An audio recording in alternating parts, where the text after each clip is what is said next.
Man, sports management program? No, he does part-time. He does the.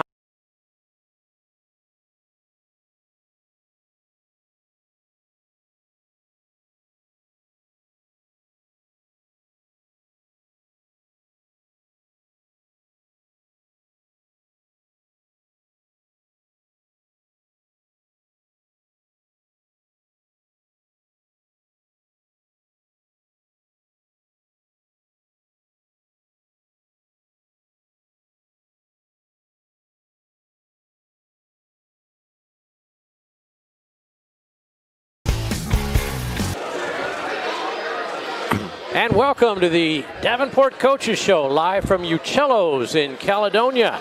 I'm Rick Berkey. Welcome you to our weekly program. We're out here on Tuesday nights. We're going to take next week off because of election night, but we're here each Tuesday night. Thanks to the good folks at Ucello's for taking care of us. And we had our debut show last week with head football coach Sparky McEwen and athletic director Paul Loudon.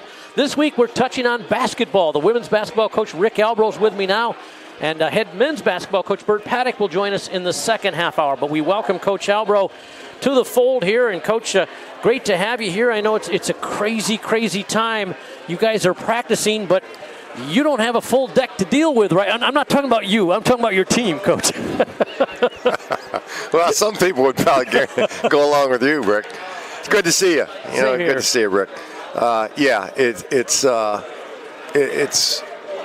It's just going to be crazy. I don't know any other word for it. If you pay attention to what's going on in the country, it's just blowing up. And, I keep pretty track of this because it scares me. It scared me from the get-go. And we talk to the girls. We've got hand sanitizer out there. Every time we take a break to get a drink, we're sanitizing our hands, sanitizing the balls afterwards. Just got to be careful. I had one of the local high school football coaches I interviewed earlier this year said something I thought was real interesting. He says, every single day before practice, I speak with the guys and I say, this might be our last practice of the year. So go out and get everything you can from today because that's all we have. And I think it's pretty good philosophy right now. Well, if we're fortunate enough to have a season, and Coach Paddock and I were just talking, we're expected to get some information from the NCAA today regarding testing for Division II. And then we've got a conference coaches call at 8 o'clock in the morning, knowing that we're getting information from the NCAA today and to talk about a schedule. And it's up in the air. Back in the spring or back in the summer, they said Division II would be reduced from 28 games to 22 games. Yes. Well, there's no way starting because our presidents and athletic directors on the council decided we would not start before January. So the schedule that is proposed now that we'll talk about tomorrow morning would get 18 games in. And it's different. It kind of follows a hockey thing where you might go to, let's say, Ashland and play Friday night, Saturday, the same team. And so there's a lot of things that are still moving parts, just like everything is moving. You come down with one kid, you go play a game and one kid gets sick from the two teams. Those two teams are going to be shut down for 14 days. And so that's 2 whole weeks, and that's 4 games. Well, that's 4 games, yeah. But it's 3 more schools that don't have a game. So, it's going to be, it's going to stay crazy. All right, let's talk about your contacts with the student athletes throughout this year. Speaking with Sparky McEwen last week, he said something that he says, yes, we're talking about practicing and conditioning and scheduling and all that. He said, but I'm spending an inordinate amount of time psychologically with the players, just trying to get their mindset because there's a lot of confused young student athletes out there right now. And it goes back to the summer. We took a basketball class on Sunday nights, and it had to be from 9 to 10 because the girls were working. But after that class, and it was a great class, and the gentleman who ran it came into our practice this past Saturday, and it was just an awesome situation. But, I'd ask, and it was his Zoom call, and I'd say, Edward, when you're done, can you leave us on for 15, 20 minutes? Because, I want the girls, hey, if you're struggling with this, call me so we can talk. You're very much concerned as a coach about their mental state. And, then you come back to school and you add academics to it. And not only the academic piece, but so many online situations. And it's just, it's as a coach, you worry about it. I know I would rather be in seat going to class. I would struggle with this online stuff. All right, let's talk about a couple of changes. You've got a couple of new assistant coaches that you've hired that you're excited about. First of all, your new assistant coach and recruiting coordinator, Travis Shuba. Yeah. Travis was one of those little gym rats when I was coaching his older brother, Chuck, at Aquinas. I was calling your games at Aquinas Travis College. would be out there shooting at halftime, and he'd come in for Chuck on a Saturday practice, and he'd be running around. And yeah, he was the coach at Traverse City High School, Traverse City Central for the last 3 years, and turned that program around. And so I go way back with the Shuba family. I'm ecstatic to have Travis.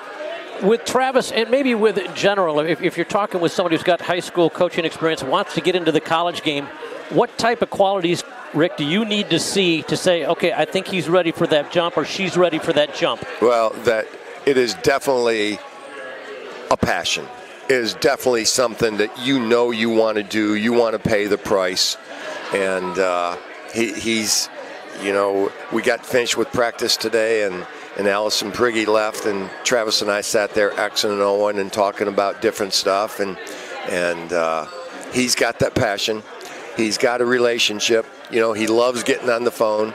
He wanted it was disappointing because he started July 6th, and yet we couldn't go recruit this summer. And he very much wanted to do that. He wanted to get his feet wet. You go down to Louisville, and you're in the old Freedom Hall and the Kentucky Exposition Center, and there's 104 courts in there, okay?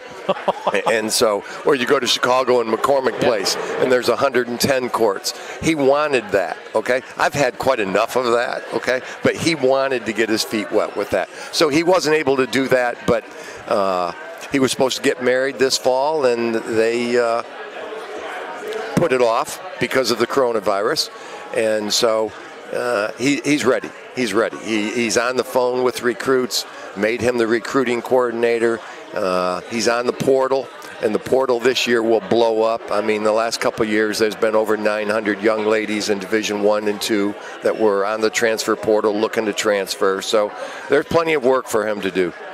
You mentioned Allison Prager, your other new assistant coach. Very interesting background with her coming from Goshen College as a basketball player and, as I understand, an announcer. Yeah, she, her head coach called me. Allison let her know that I had interviewed her, and the head coach called me the next morning and spent 45 minutes on the phone just building her up. And then I had to do 2 evaluations. And I reached out to one of her bosses, and he owns a radio show and runs a sports network, and said he always gets the best of the best. I guess Goshen has an outstanding communications program, and he gets the best of the best. And he said Allison Prager is the best he's ever had. That's pretty endorsement there. That's fantastic. All right, now with your team now, you're in full practice mode as far as what you're allowed to do. But you're limited now because of situations with health situations. We have just 7 players you're practicing with.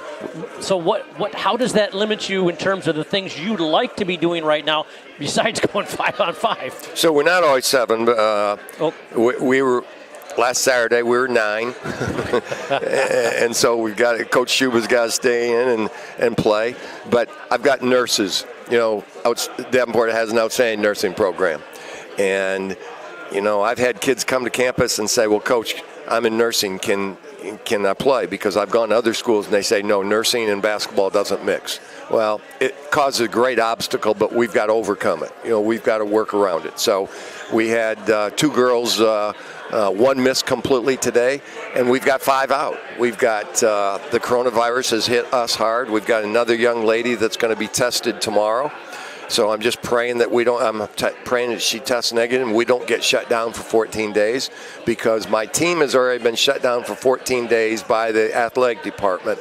And then I have 4 freshmen have been shut down for 14 days besides that. So it's been a struggle. And the thing we can't do right now, Rick, is we can't go up and down 5-on-5. And we weren't able to do that all of September because they were not allowing us to go live. We could go 5-on-0 and keep spacing, social distancing. Some of my girls would appreciate it if they still, because I don't, get up. Oh. So, yeah, it's a challenge. All right, now, again, we're visiting with head women's basketball coach Rick Albro here on the Davenport Coaches Show. The men's coach, Bert Paddock, will join us in the second half hour of this program. Coach, you said you're going to find out, hopefully, maybe even tomorrow, as far as what the schedule might look like. But the earliest you're going to play is January, correct? Yes. That's the earliest you can play. So you're looking at something that I'm guessing that you haven't had before, over 2 full months before you can play your first game. Yeah, and right now, with what we're going through, I guess it's kind of a blessing. I've got a recruit in from New York. She was put in quarantine, went home to quarantine, and stepped in a hole while she was out training and broke a bone in her foot. And then one went home to La Crosse, Wisconsin, and caught the COVID while she was home. And so the quarantine wasn't any good for us. But right now, we're in the championship season. NCAA did not change the date we could start, so we could still officially start October 15. So in the championship season, you have to take 1 day off. Division II, non-championship season, you have to take 2 days off, which is different than Division I. We're still taking 2 days off, Rick. We've got all this time to prepare. You don't want to, and kids, by this time, we would have been playing without COVID and without what's happened. We would have been playing the University of Michigan at Chrysler Arena next week in an exhibition game. And at the end of the week, we would have been playing Michigan State at Breslin in an exhibition game. And now we've lost those 2 experiences for the young ladies. And you mentioned the key word there, experiences. But yeah, in terms of preparing to play a basketball season, that would have meant a lot for you. But for the young student athletes on your team to be able to go and play at Chrysler, to play at the Breslin, that's something they won't get back. Yeah. Well, we're still pushing for next year. Next year, right. Yeah, we're still pushing for next year. And hopefully that, we can make that happen. But, if we don't find some help for this virus, who knows what next year's going to look like. All right, well, we'll ask you one other final question about next year. Assuming that we can get the handle on things from a health perspective, assuming we do get a schedule lined up, tell us the biggest jumps you think you may make in this year's program from the women's team, from last year. Where do you see the biggest improvement coming? We've got more depth. Okay, we've got all the young ladies in the program now are my recruits. With the, Courtney McInerney is a 4th-year senior, and she was brought in by the previous staff. But the rest are my recruits. And we've already got 4 commitments for next year that we're very excited about. So we've got the depth. We were right there last year for 34, 35 minutes, but we would go through a 3-minute stretch sometime in the game where we'd go from down 2 to down 8 or down 10.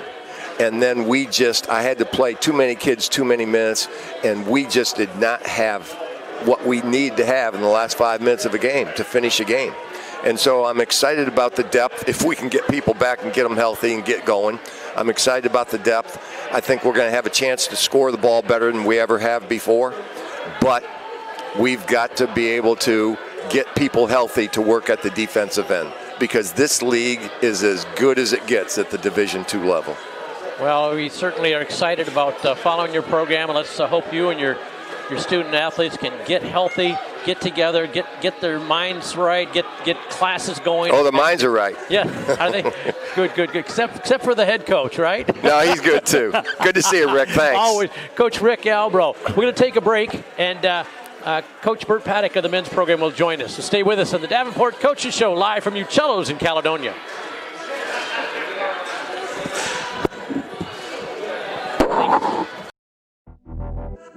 Champions know how to seize opportunities.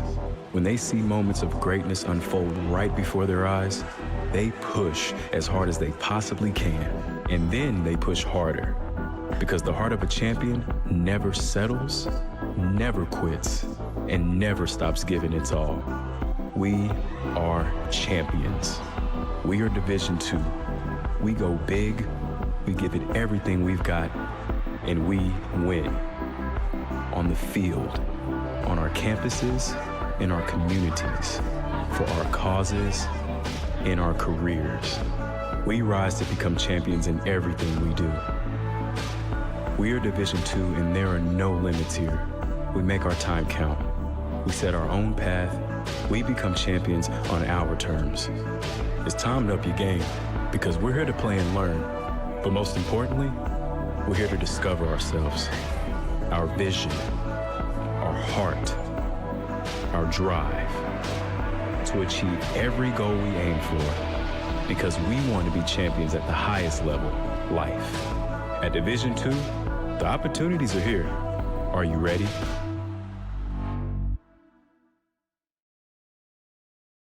And we continue with the Davenport Coaches Show live from Ucello's in Caledonia. Thanks to the good folks at Ucello's.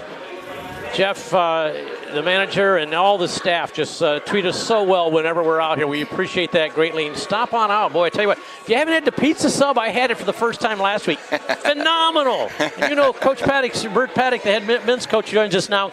You know, I know a little bit about the food side of it, right? You enjoy our trips. And I both. You enjoy our trips. I sure do. Coach That's your full-time job. The part-time's doing the radio. That's right.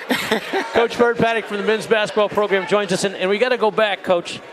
It's kind of weird. I kept shaking my head through this whole pandemic that we've gone through, because your season ended just like 36 hours before everything shut down. So you didn't really miss out on anything in the spring, which you normally would be playing.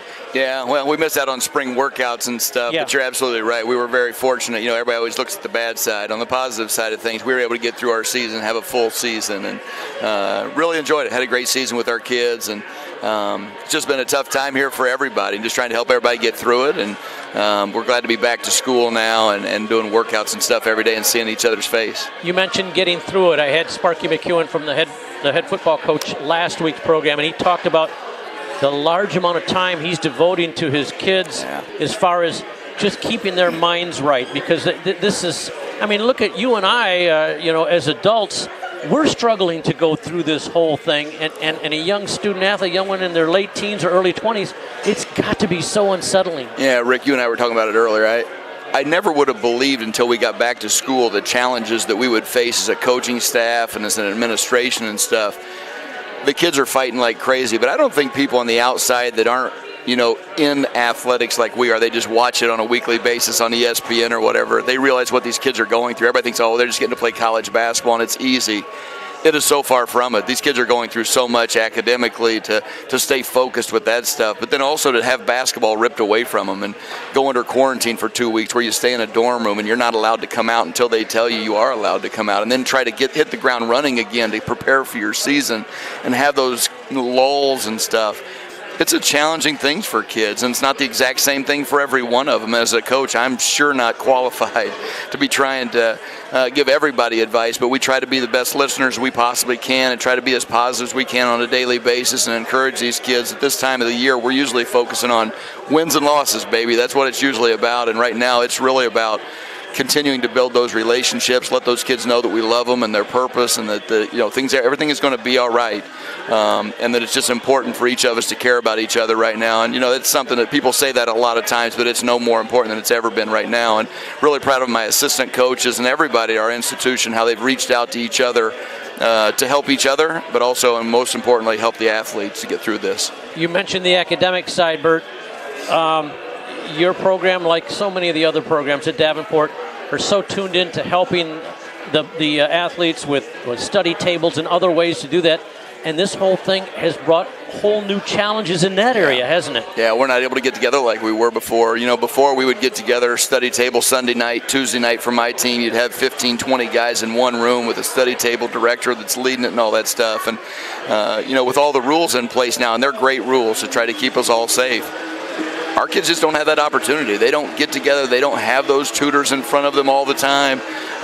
They're kind of on their own. We do a ton of meetings via Zoom. We do a ton of meetings, 6 feet apart in the breezeway of the arena there and stuff, trying to do the best we can. But our kids, again, those things that they've always had at their hand to help them out in the past just isn't there now. And so there's a lot of challenges for them to get through. And a bunch for my assistant coaches. They're taking on a lot of jobs and challenges they haven't had before to try to figure this thing out. I will say this, I keep complaining about those things, but I'm so excited about what our guys have done. My assistant coaches, I can't tell you how unbelievable they are, the amount of time they spend texting, talking, meeting with kids via Zoom to try to help them get through that stuff. My assistant coaches don't make enough money. None of them do at this level or any level right now for all that they're doing. Just really proud of them and thankful that I have those guys. Coach Albro in the first half of the hour talked about an experience that at least, if not missed, at least delayed. They were supposed to play an exhibition game this weekend at Chrysler Arena in Ann Arbor, and then at the Breslin the following weekend. You had an incredible trip lined up for the week of Thanksgiving for the team. Tell us about that. That won't happen. Yeah, we had a couple things going. We were supposed to play Toledo a couple days ago and play Chris Rollins' brother, who's over there on their team, and that didn't get to happen, a Division I game for us. And we had an incredible trip lined up. We always try to pride ourselves in doing something for our kids that maybe they haven't done or maybe never get a chance to do. Yeah, you do. Tell us about the New York City trip. Yeah, we were going to take off. We were going to go through Canada. We were going to go to see the Niagara Falls. We were going to stay there, and then we were going to go stay in downtown New York City, and we were playing in a tournament there, and going to get to go downtown and see everything, see the Statue of Liberty. You were walking distance to the Statue of Liberty, right? Yeah, we really were. Thanks for bringing that up, Rick. Make me. Yeah, but I was so excited to do that for a kid. The thing I'm really sad about is I actually told our team about it about 3 days before we got dismissed from school, right before all this kind of really hit and we got dismissed, and I had to tell them that we actually weren't going to get a chance to do it.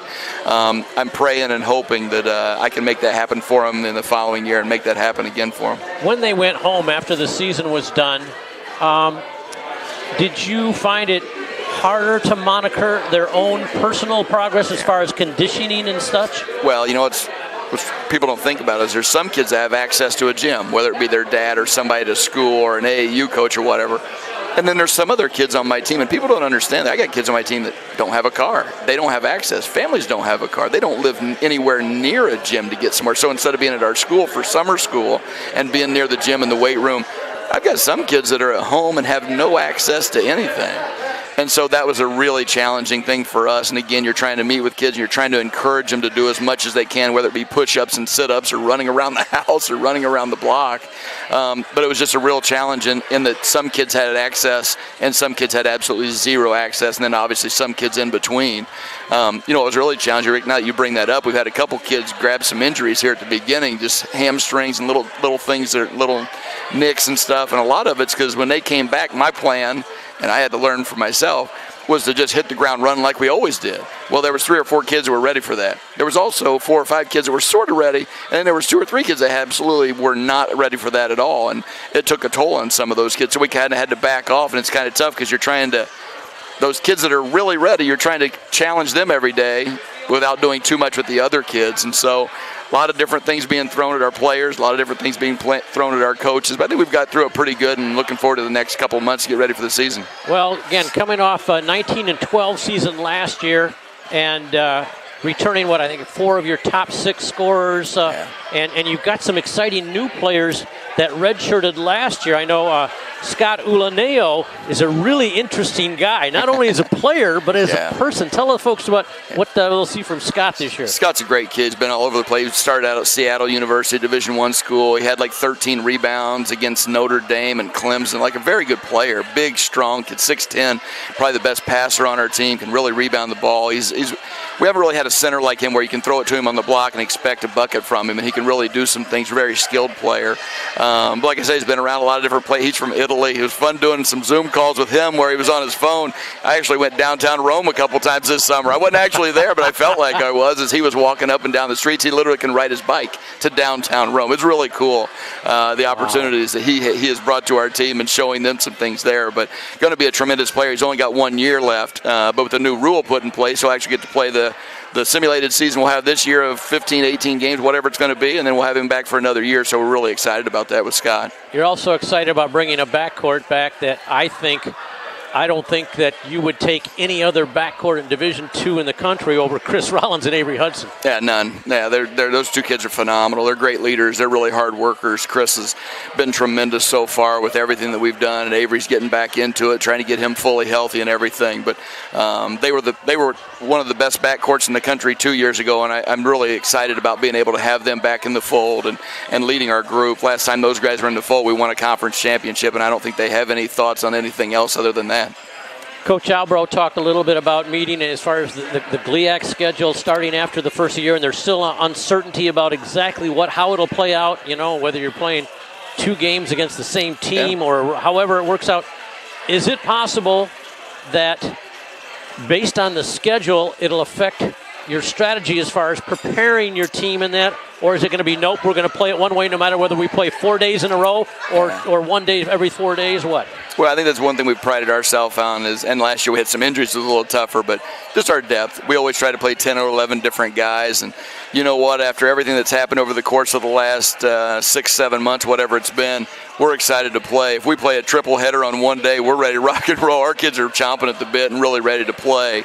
But we're still so far from playing. We've still got a couple of months before we get to that point. I wish I'd do a better job answering your question, but I'm just excited to get in the gym each morning and get back in the weight room and see our kids get better and just interact with those kids. And like I said at the beginning of this thing, I would love to tell you it's all about wins and losses, but that'll come. It'll be later on. But right now, I'm just excited to see their faces every day and just enjoy being around each other. That's, you know, as I got into coaching, it was all about wins and stuff. And now as I get further into it, it's about the kids and just enjoying being around them. And that time that we had away from each other and lacking the summer time together, it hurt me. Man, I'm not going to lie to you. I wasn't sitting at home just enjoying myself. I was in a little bit of a rut because I missed my guys and our team and what we stand for and what we do and the fight we put up for each other and with each other and all that stuff. And so just glad to be back with our kids every day. The one positive that came out of that time away is, your Davenport basketball coach is your number 2 job. Your number 1 job is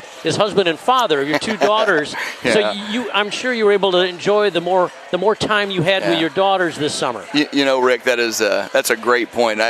My wife and I talked about it a lot, and everybody complains about all the things that are happening and what you don't get to do.